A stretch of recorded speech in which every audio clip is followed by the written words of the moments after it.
كما صليت على إبراهيم وعلى آل إبراهيم في العالمين إنك حميد مجيد.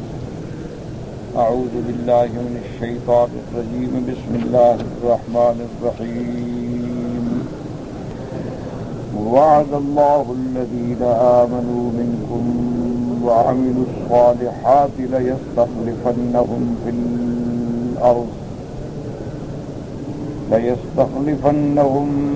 الأرض كما استخلف الذين من قبلهم وليمكنن لهم دينهم الذي ارتضى لهم وليبدلنهم من بعد خوفهم أمنا يعبدونني لا يشركون بي شيئا ومن كفر بعد ذلك فأولئك هم الفاسقون. آیات استخلاف کے بارے میں نے اپنے معروضات دروس سابقہ میں عرض کیے تھے. ان آیات کی شان نزول کے بارے میں سلف صالحین رضوان اللہ علیہم اجمعین فرماتے ہیں کہ ابتدائے اسلام کا دور جو تھا وہ مسلمانوں کے لیے بڑا مشکلات کا دور تھا. 13 سالہ مکی زندگی جو ہے اس میں ایک دن بھی سکون نصیب نہیں ہوا، حتیٰ کہ صحابہ کرام کو ہجرت حبشہ کرنی پڑی، پھر ہجرت مدینہ منورہ. تو یہ سارا دور جو ہے خوف کا، آلام و مصائب کا، ابتلا کا دور. پھر حضور صلی اللہ علیہ وسلم ہجرت فرمانے کے بعد مدینہ منورہ تشریف لائے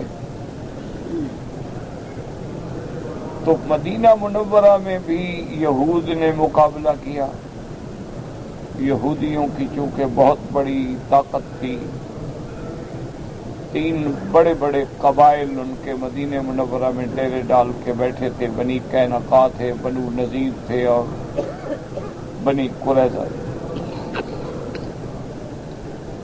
اس کے بعد پھر بھی چین نہ ملا کہ ان منافقوں نے مکے والوں سے مل کر حملہ کروایا، جس کے جنگ احد کا واقعہ پیش آیا. 70 صحابہ شہید ہو گئے رضوان اللہ علیہم اجمعین. اسی طرح پھر تمام احزاب نے جمع ہو کے مدینے پہ چڑھائی کر دی، جسے غزوۃ الاحزاب یا غزوہ خندق کہا جاتا ہے.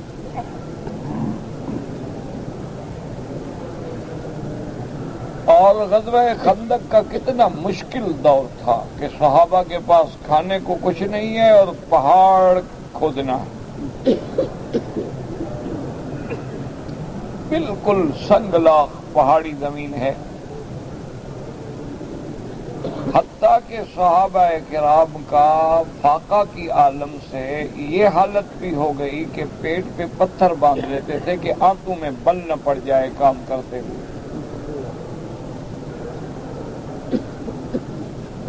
تو بعض صحابہ کرام نے حضور صلی اللہ علیہ وسلم سے سوال کیا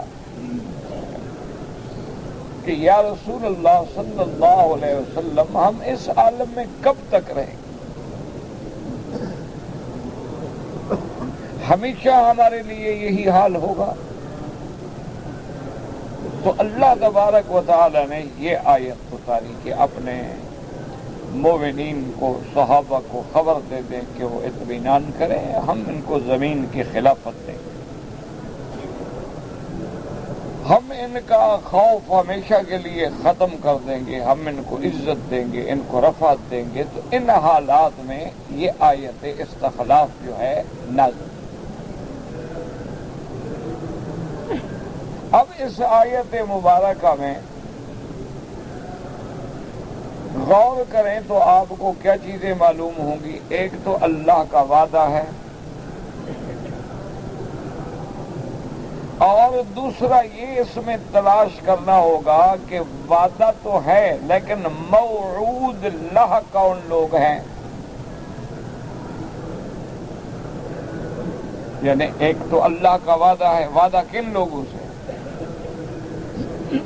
یعنی اس آیت مبارک کو پڑھنے سے پہلے آپ ان باتوں پہ غور کریں کہ یہ وعدہ تو صاف ظاہر ہے کہ وعد اللہ الذین، اللہ کا وعدہ ہے، وہ تو واضح ہے. اب دیکھنا یہ ہے ہم نے کہ موعود لہ کون لوگ ہیں، جن سے وعدہ کیا گیا ہے وہ کون ہے. دو باتیں.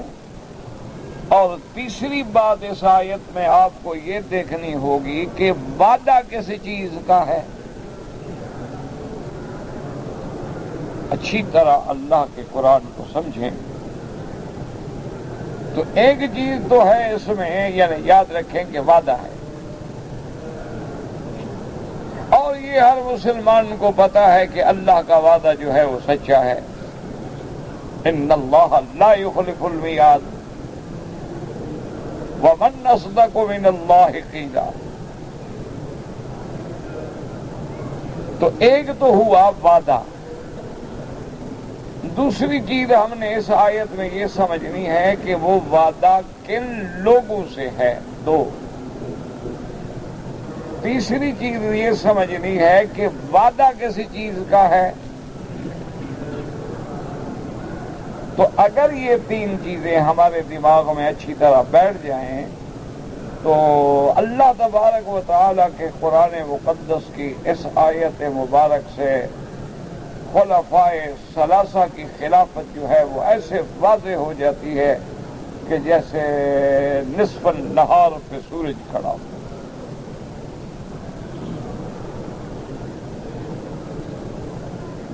اللہ نے ارشاد فرمایا کہ ایک تو وعدہ ہے. اب آگے خود اسی الفاظ پہ غور کریں کہ وعد اللہ الذین آمنوا منکم. وعدہ کن لوگوں سے ہے؟ جو لوگ ایمان لائے. صرف ایمان نہ، ایمان تو آپ بھی لے آئے، ہم بھی لے آئے الحمدللہ. آپ اللہ کے قرآن، اسی لیے تو بہت بڑا دھوکہ ہے نا. اب روافض دیکھیں نا، وہ اس آیت سے کہتے ہیں کہ وعدہ تو ہے خلافت کا، لیکن وہ ہمارے 12 امام ہیں اور آخری مہدی ہیں.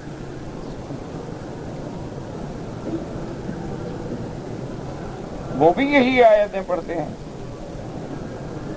کیونکہ باطل کا بھی تو یہی قاعدہ ہوتا ہے نا کہ آیتیں پڑھنے کے بعد اس میں تحریف معنوی کرتا ہے، ایسا ترجمہ کرتا ہے، ایسا معنی کرتا ہے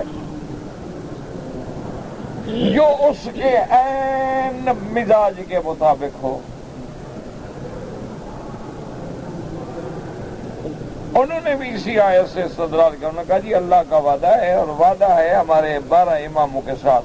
دلیل کیا؟ انہوں نے کہا مسلم شریف میں حدیث ہے، حضور نے فرمایا 12 خلیفے ہوں گے.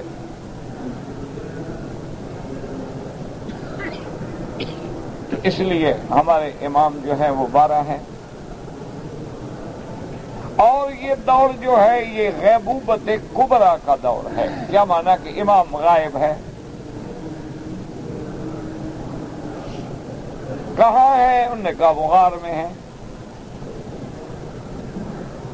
کب آئیں گے؟ انہوں نے کہا پتہ تو نہیں ہے لیکن آخر دور میں آئیں گے.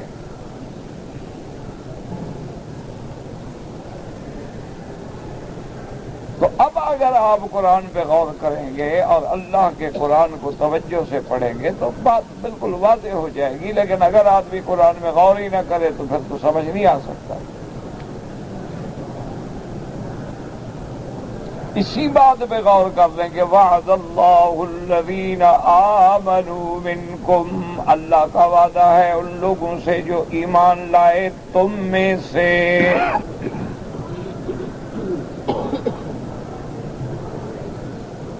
بس ایک لفظ کو دماغ میں رکھ لو تو سارا مسئلہ حل ہو گیا. مہدی تو اس وقت پیدا ہی نہیں ہوا تو اس سے وعدہ کیسے ہو گیا؟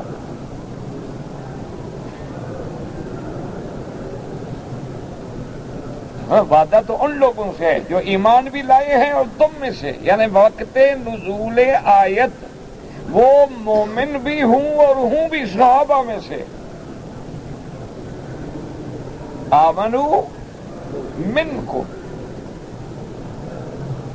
اور اگر ہم اس کو مثلاً عام کر دیں کہ قیامت تک کے لیے جو تم میں سے مومن ہیں ان میں اللہ خلیفہ بنائیں گے، تو پھر بھی ہمارا مسئلہ تو خراب نہیں ہوتا، کیونکہ ہمارے تو ائمہ کو خلافت ملی ہے۔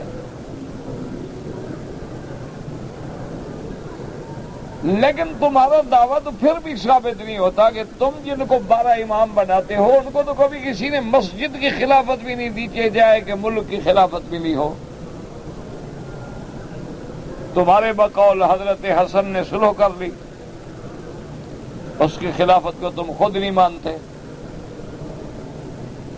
وہ کہتے ہیں کہ اس نے تو ہمارا منہ کالا کر دیا، حضرت معاویہ سے صلح کر لی، چلو اس کی خلافت تو تمہارے ہاں گئی۔ حضرت حسین خلافت لینے گئے تو شہید کر دیے گئے، بات ختم، ان کو بھی ایک دن خلافت نہ ملی۔ اچھا وعدہ ہے اللہ میاں کا، اللہ میاں کا وعدہ ہے کہ میں تم میں سے تم کو خلافت دوں گا، تمہیں تو ملی ہی نہیں۔ بلکہ ان کے عقیدے میں تو یہ بھی لکھا ہے، بعض کتابوں میں باقاعدہ انہوں نے لکھا ہے کہ حضرت علی کو بھی خلافت جو ہے وہ کہتے ہیں ان کو بھی گویا نہیں ملی۔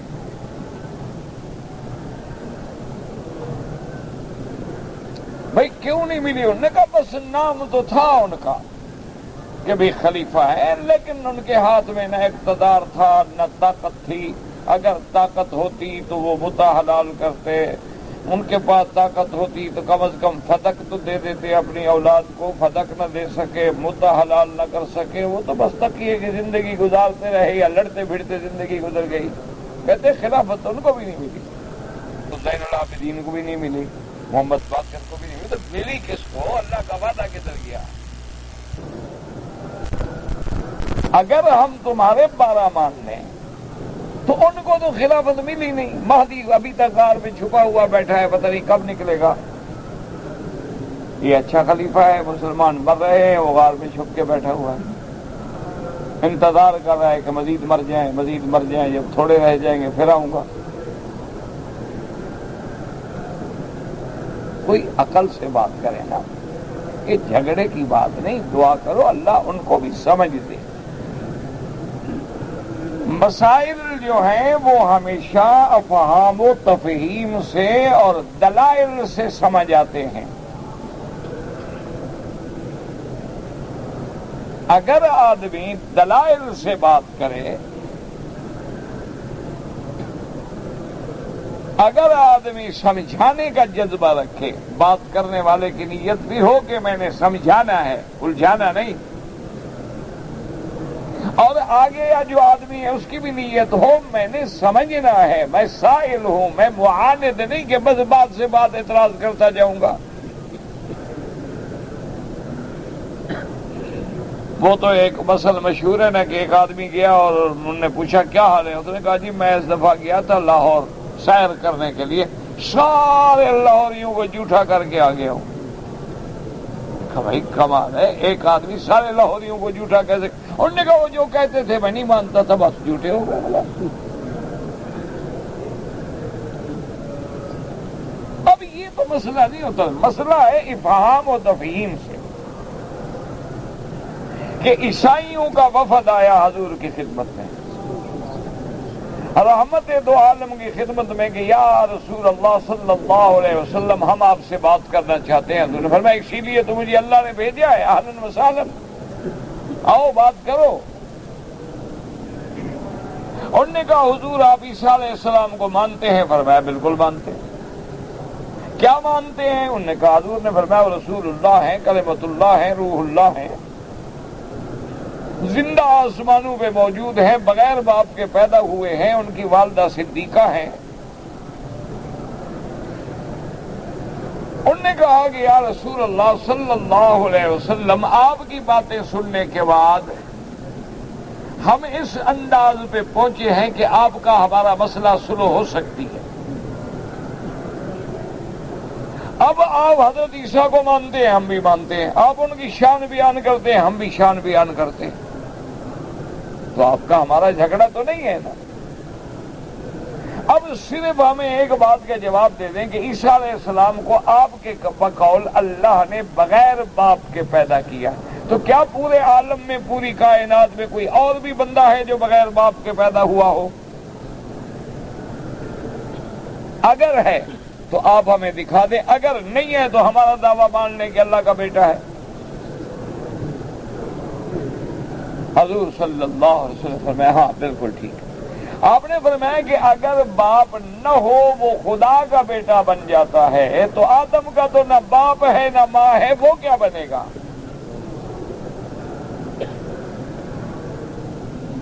صرف باپ نہ ہو تو بندہ بن جائے خدا کا بیٹا، اور جس کا باپ بھی نہ ہو ماں بھی نہ ہو تو خدا بن جائے، پھر بھی تو آدم کا بیٹا بنا نا عیسیٰ علیہ السلام۔ ان کے دماغ میں بات آ گئی، انہوں نے کہا ہاں ٹھیک ہے، اب آپ ہمیں غور کرنے کا موقع دیں۔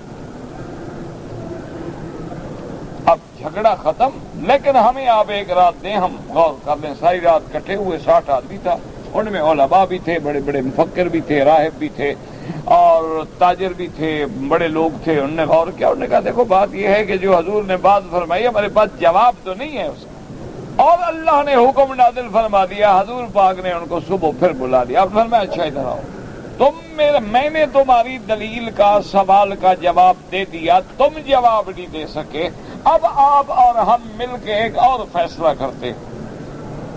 انہوں نے کہا فرمایا حضور وہ کیا؟ آپ نے فرمایا ایسا کرو کہ تم بھی اپنے بال بچوں کو لے آؤ، میں بھی اپنے بال بچے اہل عیال کو لے آتا ہوں، ایک میدان میں کھڑے ہو کے اللہ سے دعا کرتے ہیں جو ہم دونوں میں سے جھوٹا ہو اللہ اس کو ہلاک کر دے۔ آؤ نکلو میدان میں۔ یہ اللہ کے قرآن میں ہے، کوئی قصہ کہانی نہیں۔ نہ تو ابناءنا وابناءکم وانفسنا وانفسکم ثم نبتہل فنجعل لعنت اللہ علی الکاذبین۔ انہوں نے کہا حضور ہمیں ایک رات پھر سوچنے دیں۔ حضور نے میں سوچ رہا، رات کو جب اکٹھے ہوئے تو انہوں نے اپنے جو بڑے بڑے ان کے مولوی تھے نا، بڑے بڑے پادری تھے، بڑے بڑے پیر تھے، ان سے کہا کہ ہاں بھائی بات تو ٹھیک ہے، اب تو بات آ گئی نا کھلی اللہ سے فیصلہ کرانے کی، نکلو میدان میں۔ نے کہا بے وقوفو کیا کہہ رہے ہو؟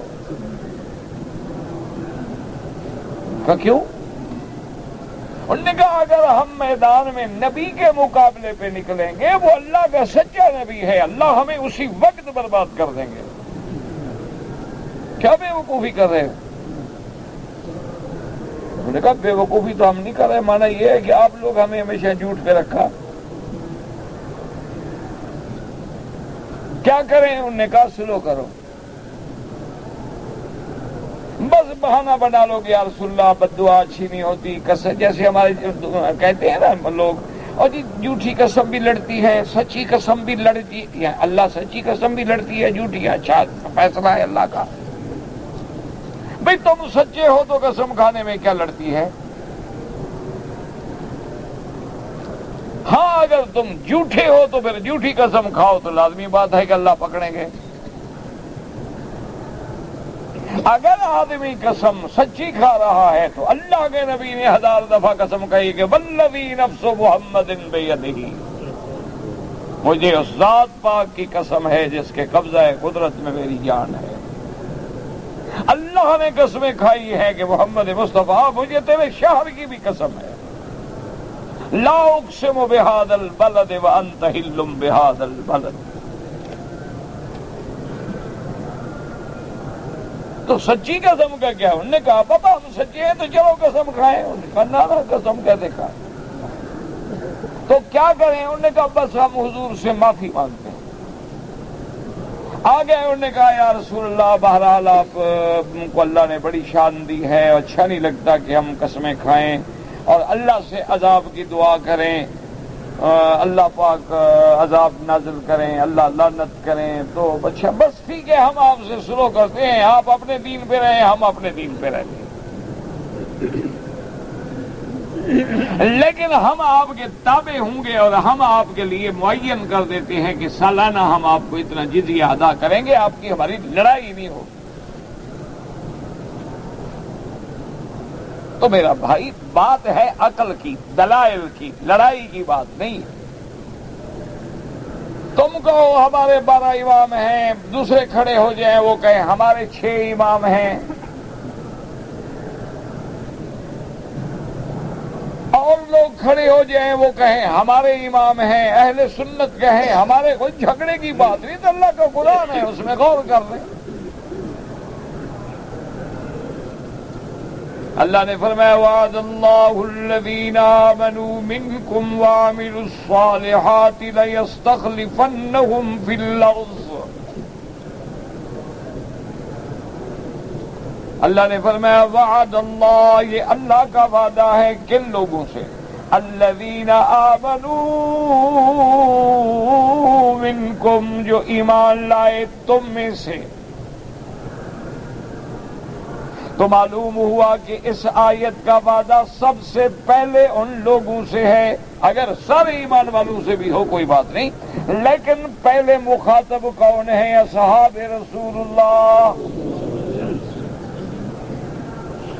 کہ الذین آمنوا منکم وعملوا الصالحات۔ اللہ نے یہ نہیں فرمایا الذین آمنوا، یا یہ نہیں فرمایا الذین یؤمنون، ماضی کا صیغہ ہے۔ اگر ہم مہدی مراد لیں تو مہدی تو آئے گا، وہ تو مستقبل کی بات ہے، ماضی کے صیغے سے اس کا کیا جوڑ ہے؟ قرآن نے فرمایا الذین آمنوا، جو لوگ ایمان لا چکے ہیں۔ آیت جب اتری ہے وہ اس وقت ایمان، تو مہدی تو پیدا نہیں ہوا، زین العابدین تو پیدا نہیں ہوئے، محمد بن باقر پیدا نہیں ہوئے، جعفر صادق پیدا نہیں ہوئے۔ قرآن تو ان کے ساتھ وعدہ کر رہا ہے جو آیت اترنے کے وقت میں ایمان لا چکے ہیں۔ الذین آمنوا منکم، اور پھر صرف یہ نہیں فرمایا کہ آمنو، بلکہ فرمایا وعملوا الصالحات۔ صرف ایمان نہیں بلکہ ان کے عمل بھی اچھے۔ اب یہ تو پتہ لگ گیا کہ وعدہ اللہ کا وعدہ ہے کن سے ہے؟ جو آیت اترنے کے وقت میں ایمان لا چکے ہیں۔ اور وعدہ کیا ہے؟ لَيَسْتَخْلِفَنَّهُمْ فِي الْأَرْضِ، وعدہ ان سے یہ ہے کہ ہم ان کو زمین میں خلافت دیں گے۔ پہلی چیز کیا ہوگی؟ لَيَسْتَخْلِفَنَّهُمْ فِي الْأَرْضِ، زمین میں خلافت۔ اس کا معنی یہ نہیں ہوتا کہ کسی مسجد کا امام بنا دیں گے، اس کا مقصد یہ نہیں ہوتا کہ ہم لوگوں کے دل میں محبت ڈال دیں گے، لوگ عقیدت کے ساتھ ان کو چومیں گے، بلکہ اس کے لیے ضروری ہے کہ ان کو زمین پہ حکومت ملے، اقتدار ملے۔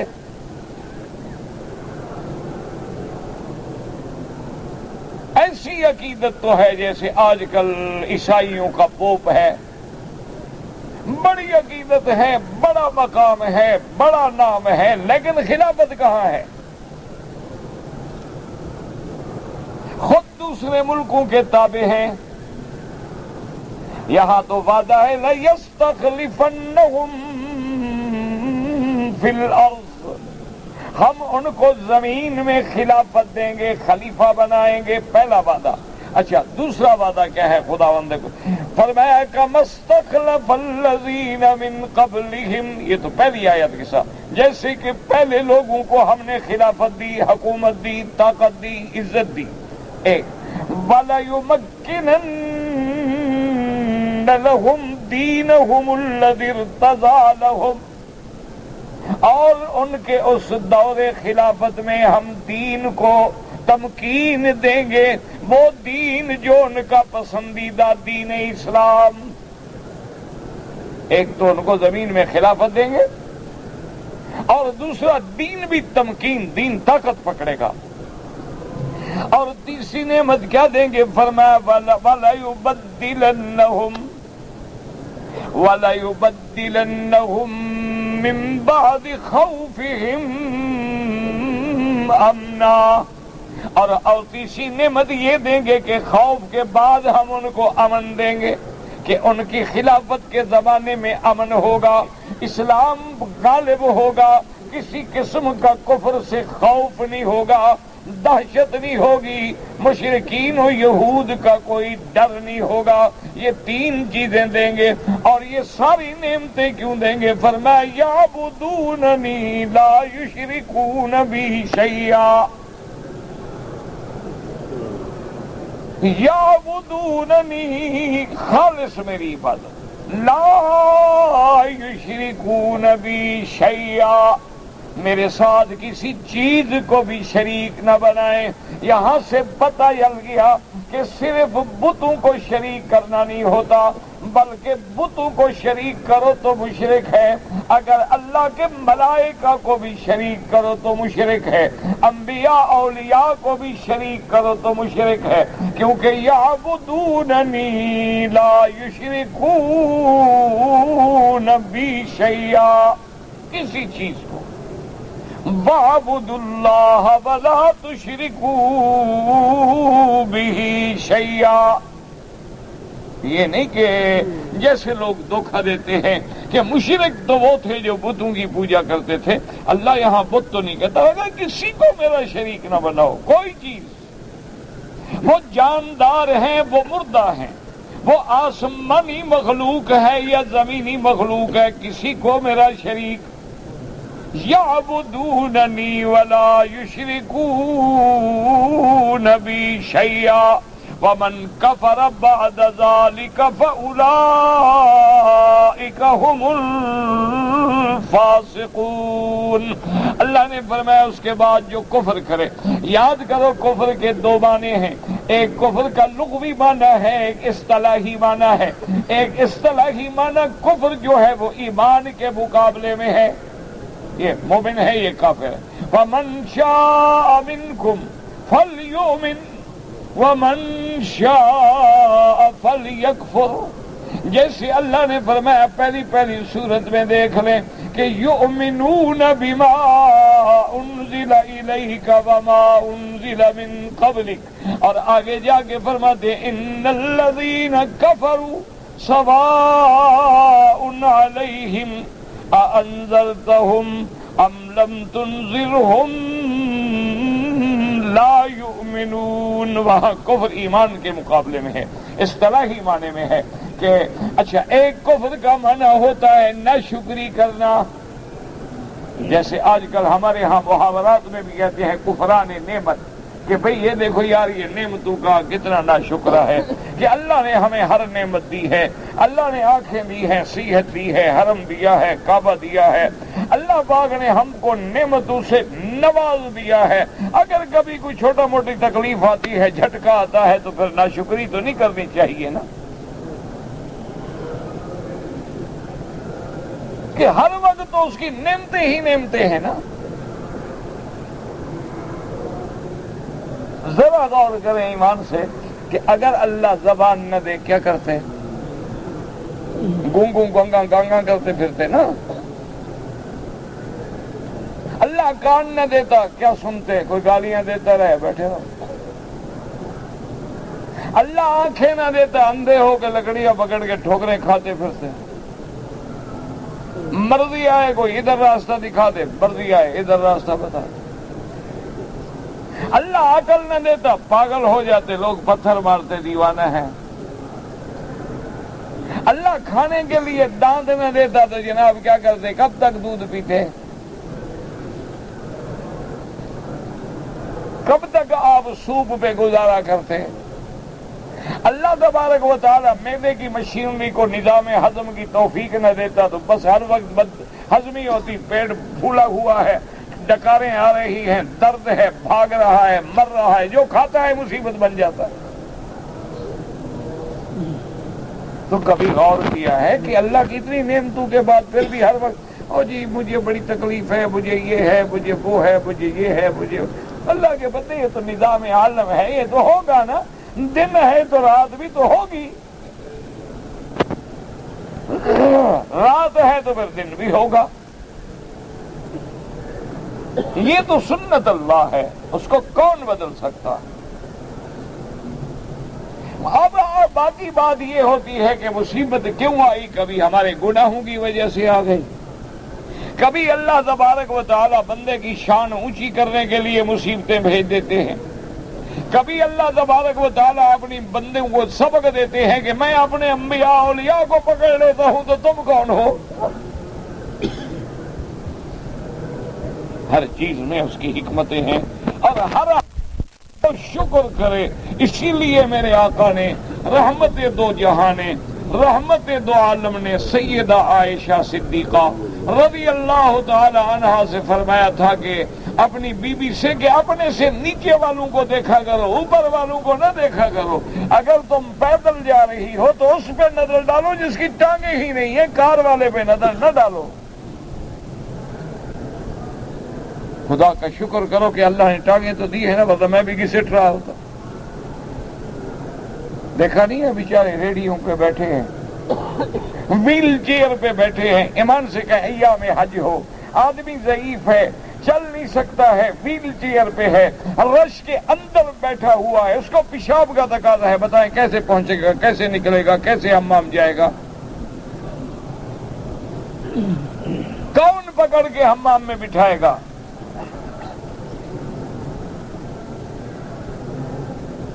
تو ایک تو ہوتی ہے نہ شکری. تو اللہ نے فرمایا وَمَن كَفَرَ بَعْدَ ذَلِكَ، میری اتنے انعام دینے کے بعد جس نے نہ شکری کی. دونوں معنی ہو سکتے کہ ہم خلافت دیں، تمکین فی الارض دیں، ہم امن دیں، ہم عزت دیں، غلبہ دیں، پھر بھی نہ شکری کریں. فَأُولَٰئِكَ هُمُ الفاسقون، یہی لوگ ہیں پھر جو حد سے نکل گئے. اور دوسرا معنی بھی یہاں جائز ہے، وَمَن كَفَرَ، اور جو آدمی اس نعمتوں کے ملنے کے بعد حقیقتاً کافر ہو جائے، وہ حد سے نکل گیا. وَمَن كَفَرَ بَعْدَ ذَلِكَ فَأُولَٰئِكَ هُمُ الفاسقون. اب جناب میں نے عرض کیا تھا کہ علماء اہل سنت والجماعت کے نزدیک خلافت خلفاء جو ہے وہ منسوس نہیں ہے، وہ نص نہیں ہے، یعنی اللہ نے حکم جاری نہیں فرمایا ہے، لیکن اشارات ہیں. ان اشارات کو سمجھیں. اب پہلا اشارہ کیا تھا؟ وعد اللہ الذین آمنوا منکم، اللہ کا وعدہ کن لوگوں سے تھا؟ جو ایمان لا چکے، لائیں گے نہیں، جو ایمان لا چکے. اور تم میں سے اب دیکھتے ہیں ہم سیدنا ابو بکر پہ تو سب سے پہلے ایمان لانے والا کون؟ تو اب غور کریں نا، والذین آمنوا منکم. تو جب یہ آیت اتری حضرت ابو بکر تو ان لوگوں میں ہے کہ جو سب سے پہلے ایمان لائے. اور اس کے بعد دوسری بات کیا تھی؟ وَعَمِلُوا الصَّالِحَاتِ، اور جن کے کام بھی اچھے ہوں. ابو بکر تو ان لوگوں میں ہے جو اسلام سے پہلے بھی اچھے کام کرتے تھے، اسلام لانے سے پہلے بھی سخاوت کرتے تھے، غلاموں کی مدد کرتے تھے، بیواؤں کی مدد کرتے تھے، یتیموں کی مدد کرتے تھے. اور جنہوں نے کفر کے زمانے میں بھی کبھی کسی بت کو سجدہ نہیں کیا. تو اس لیے علماء نے فرمایا کہ سب سے پہلا مصداق، سب سے زیادہ دلیل، سب سے زیادہ مقام جو ہے وہ ابو بکر کا ہے کہ وعد اللہ الذین آمنوا منکم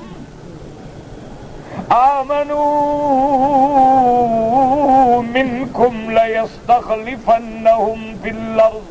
ایک تو سب سے پہلے ایمان لانے والا ابو بکر. اچھا دوسرا خدا بند کریم فرماتی ہیں محمد الرسول اللہ والذین معه، محمد الرسول اللہ، اور وہ لوگ جو آپ کے ساتھ ہیں. آپ کے ساتھ کون تھے؟ صحابہ. آپ کے ساتھ کون ہے؟ صحابہ ہیں. اچھا جب ساتھ ہیں تو سب سے زیادہ قریبی ساتھ کون ہے؟ اب ہم نے قرآن پہ نظر ڈالی تو قرآن کہتا ہے ثانی اثنین، ثانی اثنین اذ ہما فی الغار. اللہ نے یہ نہیں فرمایا اثنین، اللہ نے یہ نہیں فرمایا محمد و ابو بکر، اللہ نے فرمایا الا تنصروه فقد نصره اللہ اذ اخرجه الذین کفروا ثانی اثنین. دو میں سے دوسرا، یعنی ایسا رنگ چڑھا ہے اور ایسا صبغت اللہ میں رنگا گیا ہے، اللہ نے نبی کے ساتھ ملا کے ثانی اثنین فرما دیا ہے.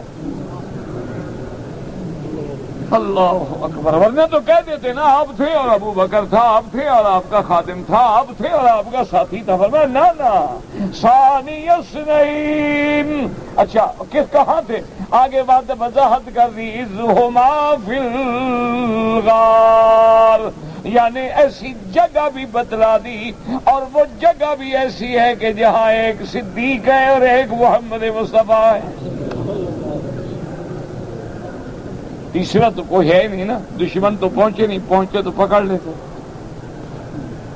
اپنے جاتے نہیں تھے کہ ہم پکڑے، وہ تو صرف جاتے تھے خبر دینے کے لیے. اللہ اکبر. اچھا اس کے بعد دیکھیں قرآن کیا کہتا ہے، محمد رسول اللہ والذین معه، اور جو لوگ میرے محمد کے معیت ہے، ساتھ ہیں. اب جناب ابو بکر پہ نظر ڈالیں، اللہ تبارک و تعالیٰ کی شان دیکھیں کہ کیا معیت میں بھی سب سے زیادہ نمبر لینے والا کون ہے. اللہ فرماتے ہیں اذ یقول لصاحبہ لا تحزن، اذ یقول لصاحبہ لا تحزن ان اللہ معنا. اللہ ہم دونوں کے دوست. معیت میں بھی ابو بکر نمبر لے گیا نا، کہ حضور فرما رہے ہیں کہ آپ غم نہ کرو، اللہ جو ہم دونوں کے ساتھ ہے. اللہ یہ نہیں فرمایا کہ میرے ساتھ ہے، فرمایا ان اللہ معنا، اللہ ہم دونوں کے ساتھ ہے. تو معیت میں بھی نمبر لے جانے والا صدیق، ایمان میں بھی نمبر لے جانے والا صدیق، و عامل الصالحات، اور اعمال صالحہ میں بھی نمبر لینے والا کون ہے؟ اب غور کریں حدیث مبارک میں. اللہ اکبر. حضور صلی اللہ علیہ وسلم نے جب چندہ جمع فرمایا غزوۃ الاسریٰ کے موقع پر، تو حضرت عمر فرماتے ہیں کہ آج میں دل میں بڑا خوش ہوا کہ آج میں ابو بکر سے بازی لے جاؤں گا. کہنے لگے میں دل میں بڑا خوش ہوا کہ آج میرے گھر میں بہت مال ہے، دولت ہے، پیسہ ہے، آج میں ابو بکر کو نہیں نمبر لینے دیتا. تو فرماتی ہے میرے گھر میں جتنی مال تھا نا سارا میں نے آدھا کر دیا، آدھا گھر چھوڑا اور آدھا لے آیا حضور کے دربار میں پیش کر. حضرت عثمان غنی رضی اللہ تعالی عنہ نے 3000 مجاہدین کا خرچہ برداشت کیا کہ ان کے اونٹ، خرچہ، سامان، سب کچھ حضرت عثمان نے کہا میرے ذمہ ہے. اور پھر حضور کے سامنے سونے چاندی کے دراہم کا ڈھیر لگا دیا. حضور اپنی گود میں ایسے اچھال رہے ہیں، مسکرا رہے ہیں اور فرما رہے ہیں ما ضر عثمان، عثمان آج کے بعد تمہیں کوئی ڈر نہیں، جو کچھ مرضی آئے کرو، تیری جنت کا اللہ فیصلہ کر چکا. اب دیکھیں بڑا مقام ہے. حضور نے حضرت عمر سے پوچھا بھی تم کیا چندہ لائے؟ اس نے کہا یا رسول اللہ میرے گھر میں جو کچھ تھا میں نے آدھا آدھا کر دیا، آدھا آپ کے دربار میں ہے اور آدھا گھر چھوڑا ہے. حضور بڑے خوش ہوئے، بہت مال تھا. اور پھر آپ نے دیکھا حضرت ابو بکر رضی اللہ تعالی عنہ، سیدنا ابی بکر نے صدیق کو، اور پوچھا کہ ابو بکر تم کیا لائے ہو؟ حضرت ابو بکر نے کہا یا رسول اللہ جو کچھ گھر میں تھا سب کچھ اٹھا کے لے آیا ہوں، گھر میں اللہ کا نام ہے بس. اب دیکھیں کہ عمل صالحات میں بازی کون لے گیا؟ حضرت عمر کہنے لگے رحم اللہ ابا بکر، ابا بکر اللہ تجھ پہ رحمت کرے، تو نے آج بھی ہمیں آگے نہ بڑھنے، آج بھی تو سب سے باندھی لے گیا کہ سب کچھ لے آیا۔ اسی لیے کسی نے کہا تھا پروانے کو چراغ، کہ اس کے لیے کیا ہے کہ بلبل کو پھول بس، اور ابو بکر کے لیے ہے خدا کا رسول بس، اس کو اور کچھ نہیں چاہیے، سب کچھ لٹا دیا۔ اب آپ اسی لیے قرآن کے لفظوں پہ غور کریں، وعد اللہ الذین آمنوا منکم وعملوا الصالحات لیستخلفنہم فی الارض، اور اس کے بعد جناب دیکھیں کہ ایمان میں بھی سبقت، اعمال صالحہ میں بھی سبقت، معیت میں بھی سبقت کہ وہ حضور کے بالکل ساتھ ہیں، اور اس کے بعد اشارات بھی آگے دیکھیں۔ میں نے عرض کیا تھا کہ نص نہیں، اشارات ہیں، کنایات ہیں۔ حضرت بی بی عائشہ صدیقہ سے حضور پاک نے فرمایا، آپ نے فرمایا کہ عائشہ میرا دل چاہتا ہے، میرا دل چاہتا ہے کہ میں تیرے والد کے لیے خلافت لکھ دوں کہ میرے بعد جو ہے ابو بکر ہوگا۔ میں نے کہا اچھا میں نہیں لکھتا، اللہ بھی نہیں چاہیں گے اور مومن بھی ابو بکر کے سوا اور کسی کو نہیں مانیں گے، وہ تو خود بخود اللہ اس کو لے آئے۔ یعنی اشارہ تو کر دیا، لکھا نہیں، نص تو نہ ہوا، لیکن اشارہ ہو گیا۔ اچھا، اسی طرح سے ایک عورت نے آ کر حضور صلی اللہ علیہ وسلم سے مسئلہ پوچھا، آپ نے بتلا دیا، سمجھا دیا۔ وہ عورت کوئی سمجھدار عورت تھی، عورتیں بھی بڑی عقل والی ہوتی تھی، تو اس نے کہا کہ یا رسول اللہ اب ہمیں ضرورت پڑتی ہے، ہم دوڑے ہوئے آتے ہیں اور آپ ہمارے مسائل حل کر دیتے ہیں، لیکن اگر ایسا وقت آ جائے ہم آئیں اور آپ نہ ہوں تو پھر ہم کہاں جائیں؟ آپ نے فرمایا ابو بکر کے پاس آنا۔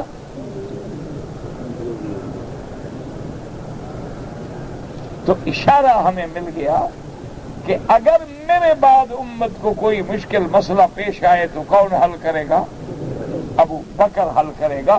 تو یہ اشارات ہیں، یہ کنایات ہیں، یہ قدرت کی طرف سے انعامات ہیں۔ اصل بات انہی اشارات کو سمجھنے والی تھی کہ جیسے حضور پاک صلی اللہ علیہ وسلم نے اپنی بیماری کے دوران میں جب آپ پہ غشی طاری ہو جاتی تو ٹھنڈے پانی کے مشکیزیں ڈالے جاتے میرے آقا پہ، حضور کو ذرا افاقہ ہوتا، فرماتے کیا لوگوں نے نماز پڑھ لی ہے؟ بیویوں نے عرض کیا لا یا رسول اللہ، لوگ انتظار میں بیٹھے ہیں، حضور صحابہ انتظار میں ہیں، نماز ابھی نہیں ہوئی۔ آپ نے پھر بے ہوشی ہو جاتی، پھر پانی ڈالتے، پھر حضور پوچھتے کیا ہوا نماز؟ انہوں نے کہا حضور صحابہ انتظار میں ہیں۔ آخر حضور نے فرمایا مروا ابا بکر فلیصلی بالناس، ابو بکر کو کہہ دو میری طرف سے کہ لوگوں کو نماز پڑھائے، اب میرے آنے کی طاقت نہیں رہی۔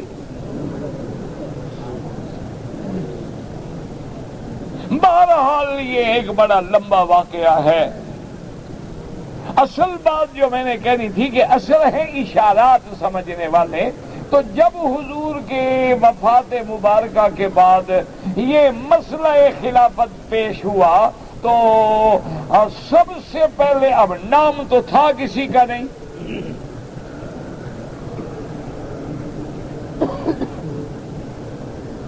تو اصحاب مدینہ جو تھے انہوں نے بھی اپنا ارادہ ظاہر کیا کہ انصار میں سے بھی درخواست آ گئی کہ بھئی ہمیں خلیفہ بنایا جائے۔ اچھا، اب جناب یہ ہے کہ نام ہوتا، نام اگر ہو تو پھر تو جھگڑا ہی ختم تھا نا، پھر تو جھگڑے کی بات نہیں ہوتی، جہاں نص آ جائے وہاں کوئی جھگڑا نہیں ہوتا۔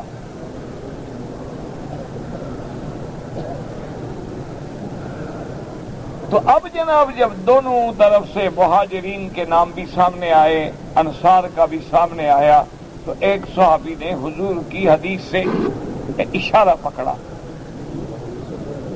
اس نے کہا بھئی بات سنو، کہ جس کو خلیفہ بناؤ اور جس کو صحابہ چن لیں گے آمنا باللہ اولو الامر کی ہم اطاعت کریں گے، لیکن حضور کا ایک فرمان تھا کہ لا خلافت الا فی قریش، کہ میرے بعد اگر خلیفہ بناؤ تو کسی قریشی کو بنانا، نام نہیں، بس قریش کا نام ہے۔ تو مدینے والے نے کہا کہ بھائی جب قریش کی پابندی ہو گئی تو بات ختم، اب تو جو بھی بنے گا مہاجرین میں سے بنے گا، ہم میں سے تو بن نہیں سکتا، ہم قریش تو ہیں نہیں۔ تو اشارہ مل گیا، تو لہذا اوس خزرج کے قبائل، انصار کے قبائل جو تھے، انہوں نے اپنی درخواست واپس لے لی کہ بھئی خلافت آنی ہے قریش میں، ہم قریش نہیں ہیں۔ اب چلو قریش کی بات کے اشارات تو ہمیں مل گئے، اب قریش میں سے تو ماشاءاللہ سارے قریشی ہیں، اب ہم نے اس قریش میں سے ڈھونڈنا ہے جو رحمت دو عالم کی وفات کے بعد فوراً مسند خلافت میں متمکن ہو جائے۔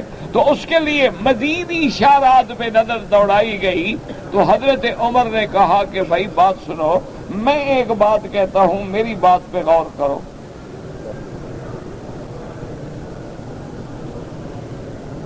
صحابہ نے کہا فرمائیں کیا بات ہے؟ انہوں نے کہا مجھے یہ بتاؤ کہ حضور پاک نے اپنی زندگی میں، ابھی آپ حیات تھے، اپنے گھر میں موجود تھے، تو اپنے مصلی امامت پہ کھڑے ہونے کا حکم کس کو دیا ہے؟ سب نے کہا ابو بکر، کہ حضور پاک نے حکم دیا مرو ابا بکر فلیصلی بالناس۔ تو حضرت عمر نے کہا اللہ کے بندو، جس بندے کو حضور نے ہمارے دین کا امام چن لیا ہے، ہم اس کو دنیا کا امام نہ چن لیں؟ تو آپ نے اشارہ تو کر دیا ہے ہمیں، اپنے مصلی پہ تو حضور نے کھڑا کر دیا ہے زندگی میں۔ تو یہ اشارات ہیں۔ اہل سنت والجماعت کے نزدیک اصل وعدہ جو ہے مطلق ہے خلافت کا، لیکن ان لوگوں کے ساتھ ہے جو قرآن کی آیت اترنے کے وقت میں ایمان لا چکے تھے، اعمال بھی ان کے صالحہ تھے، لیکن اب ان میں سے ہم کیسے ڈھونڈیں گے؟ اشارات کو دیکھیں گے کہ حضور نے فرمایا علیکم سنتی و سنت الخلفاء الراشدین، تو خلفاء راشدین کا ذکر کر دیا، نام نہیں لیا۔ اسی طرح حضور نے فرمایا فاقتدوا بالذین من بعدی ابی بکر و عمر، کہ میرے بعد اگر اتباع کرو، اقتداء کرو تو ابو بکر و عمر کی کرو۔ یہاں اقتداء کا نام لے لیا لیکن خلافت کا حکم نہیں فرمایا، لیکن اشارہ کر دیا کہ میرے بعد اگر پیروی کرنی ہے، اقتداء کرنی ہے، اتباع کرنی ہے تو ابھی بکر و عمر کی کرو۔ اور دوسری جگہ یہ بھی فرما دیا کہ محدث ہوتے ہیں لوگ جن کے دلوں میں اللہ الہام فرماتے ہیں، اور میری امت کا محدث جو ہے وہ عمر ہے، اشارہ فرما دیا۔ تیسری جگہ اشارہ فرما دیا کہ لو کان بعدی نبی لکان عمر، اگر میرے بعد کوئی نبی بنتا، نبوت کا دروازہ کھلا ہوتا تو اللہ عمر کو بھی نبی بناتے۔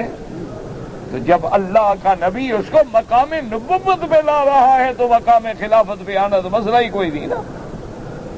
تو اس لیے ہمیشہ یاد رکھیں کہ علماء اہل سنت والجماعت کا یہ عقیدہ ہے کہ خلافت پہ امر شورا ہے، ارباب حل و عقد چنیں گے، لیکن قرآن و حدیث کی روشنی میں ہمیں اشارات ملیں گے، اور وہ اشارات جو ہیں وہ سارے کے سارے سیدنا ابو بکر، سیدنا عمر، سیدنا عثمان، سیدنا علی، یہ تو خلافت راشدہ ہے۔ اس کے بعد بھی خلفاء آئیں گے جیسے عمر ابن عبدالعزیز ہے، اس کے بعد بھی عادل بادشاہ آئیں گے، قیامت تک اللہ 12 پورے کریں گے، لیکن وہ لوگ جو اس وقت ایمان بھی نہیں لائے، موجود بھی نہیں ہیں، ان کے لیے تو آیت کا استخلاف ثابت کرنا ہی غلط ہے۔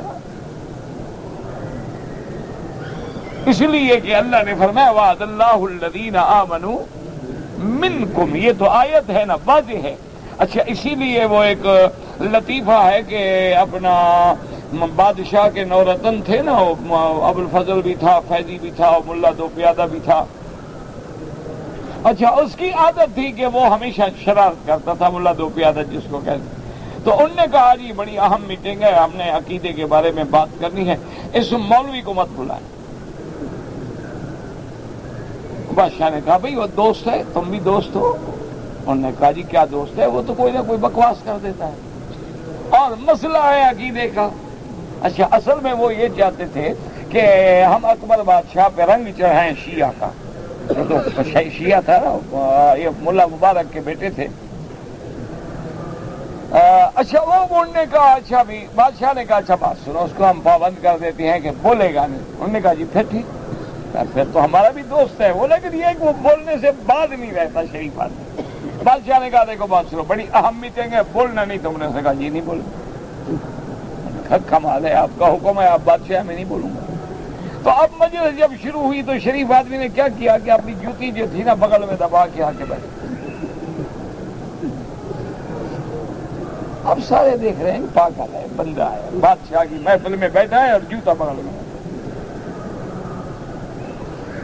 آخر وہ ادھر کرے، تنگ آنے کے بعد آخر بادشاہ کو غصہ آ گیا کہ یہ کیا بےہودگی ہے، میری مجلس ہے، جوتا لے کے بیٹھے ہیں حضرت صاحب کرسی۔ نے پوچھا بھئی یہ کیوں؟ انہوں نے کہا جی گزارش یہ ہے کہ میں نے کتابوں میں پڑھا ہوں، تو میں تھوڑا بہت پڑھا ہوا کہ حضور کے زمانے میں ایک آدمی کے جوتے تھے تو وہ شیعہ نے چرا لیے۔ آج چونکہ سارے اکٹھے تھے، میں نے کہا میں غریب آدمی ہوں، میرے جوتے نہ چوری ہو جائیں۔ اچھا، وہ جو بیٹھا تھا نا غصے میں، نے کہا بکواس کرتا ہے، حضور کے زمانے میں کہاں تھے؟ انہوں نے کہا جی میں پڑھا ہوا نہیں ہوں، شاید ابو بکر کا زمانہ ہوگا۔ الو کے پٹے، ابو بکر کے زمانے میں کہاں تھے شیعہ؟ انہوں نے کہا حضرت عمر کا ہوگا۔ انہوں نے کہا وہاں کہاں تھے؟ انہوں نے کہا تم کہاں سے نکلے ہو؟ حضور کے زمانے میں نہیں تھے، ابو بکر کے زمانے میں، عمر کے زمانے میں، تم ہمارے لیے مصیبت پیدا ہونی تھی۔ وہ ہنسی مذاق میں ان کی ساری میٹنگ ہی ختم ہو گئی، جلسہ بھی ختم ہو گیا، مجلس برخاست ہو گئی۔ بادشاہ ہنستے ہوئے اٹھ کے چلا گیا کہ ان کا تو رگڑا اس نے ویسے مذاق میں کر دیا۔ تو اس لیے ہمیشہ یاد رکھیں کہ وعد اللہ الذین آمنوا منکم، یہ شرط ہے، آمنوا صیغہ ماضی ہے، منکم لیستخلفنہم فی الارض کما استخلف الذین من قبلکم وَلَيُمَكِّنَنَّ لَهُمْ دِينَهُمُ الَّذِي ارْتَضَىٰ لَهُمْ وَلَيُبَدِّلَنَّهُم مِّن بَعْدِ خَوْفِهِمْ أَمَنًا يَعْبُدُونَنِي لَا يُشْرِكُونَ بِي شَيْئًا وَمَن كَفَرَ بَعْدَ ذَلِكَ فَأُولَٰئِكَ هُمُ الْفَاسِقُونَ وَاللَّهُ أَعْلَمُ۔ اللہ اکبر، اللہ اکبر۔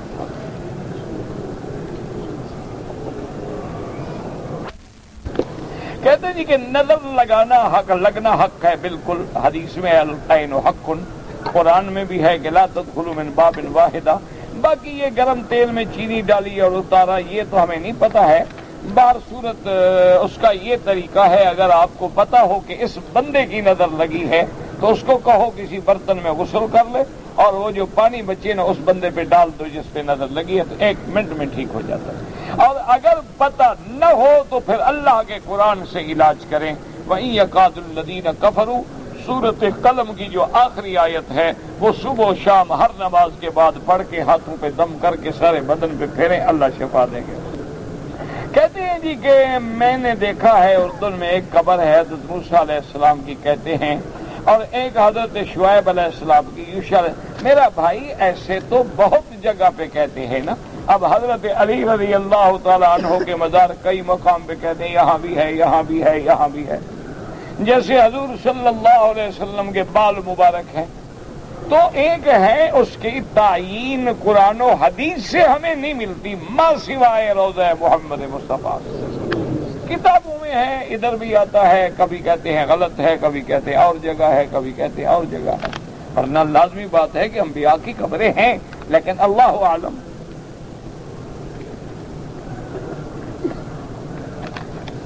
پتہ نہیں کیا آپ نے لکھا، اخلاق کی بات، جیسا سوال ہو نا جواب ویسے دیا جاتا ہے، اصولی بات۔ ان عاقبتم بمثل ما عوقبتم به، اللہ کا بھی حکم ہے کہ جس طرح کوئی اگر آپ کی آدمی آپ کے ساتھ زیادہ اتنا تو آپ کو بھی جواب دینے کا حق ہے. فعاقبوا بمثل ما عوقبتم به.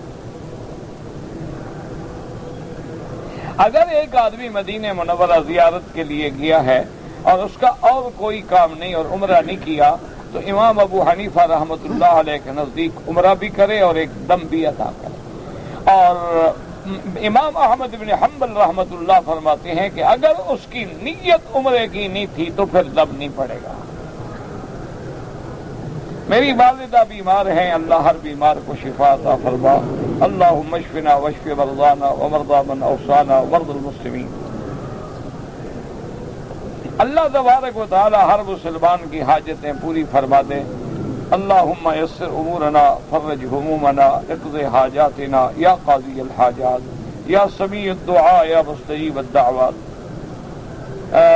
میرا والد مرحوم کا فرض حج ہو گیا تھا، میں نے والد کے لیے حج بدل کیا تو حج نفل. اگر آپ مکے کے رہنے والے ہیں تو آپ کے ذمہ نہ بکری تھی نہ روزے تھے. اگر آپ نے تمتع کیا تھا تو پھر آپ نے اچھا کیا، بکری نہیں تھی 10 روزے رکھ لیے. میں بہت عاجز انسان ہوں، ہر آدمی عاجز ہے، ہر آدمی خطا کار ہے، ہر آدمی کلنا خطاؤن، اور ہر آدمی عاجز ہے، ہر آدمی محتاج ہے، ہر آدمی فقیر ہے. غنی تو صرف اسی کی ذات ہے نا. یا ایھا الناس انتم الفقراء الی اللہ. تو اس لیے سب اللہ سے دعا فرمائیں کہ یا الہ العالمین، یا ارحم الراحمین، یا اللہ عالم اسلام پہ رحم فرما. اللہم ارحم امت محمد صلی اللہ علیہ وسلم. اللہم اغفر امت محمد صلی اللہ علیہ وسلم. اللہم اجبر امت محمد صلی اللہ علیہ وسلم. یا شافی یا سلام. اللہم رب الناس مذہب الباس اشف انت شافی لا شفاء الا شفاؤک شفاؤک لا یغادر سقما. اللہم اشفنا واشف مرضانا ومرضى من اوصانا واستوصانا ومرضى المسلمین. اللہم انا نعوذ بک عن البرص والجذام وعن سیء الاسقام. اللہم انا نعوذ بک عن جہد البلاء ودرک الشقاء وسوء القضاء وشماتة الاعداء. اللہم وفقنا لما تحب وترضى. اللہم لا تجعلنا مزغة للمازغین. اللہم لا تجعلنا أكلة للآكلین. اللہم لا تجعلنا فتنة للقوم الظالمین. اللہم انصر الاسلام والمسلمین. اللہم اہلک اعداءک اعداء الدین من اليہود والہنود الوثنیین والکفار والمشرکین والمستہزئین. اللہم انزل علیہم بأسک الذی لا يرد عن القوم المجرمین. اللہم ارنا فیہم عجائب قدرتک. اللہم ارنا فیہم عجائب قدرتک. اللہم انہم لا يعجزونک. اللہم انہم لا يعجزونک. اللہم احفظ سائر بلاد المسلمین وهذا البلد الامین فاجعلها آمنا مطمئنا سخاء رخاء الى يوم الدین برحمتک یا ارحم الراحمین. یا حی یا قیوم برحمتک نستغیث. اللہم انت اللہ لا الہ الا انت الغنی ونحن الفقراء. اللہم انزل علینا الغیث ولا تجعلنا من القانتین. اللہم انزل علینا الغیث ولا تجعلنا من القانتین. اللہم انزل علینا الغیث ولا تجعلنا من القانتین.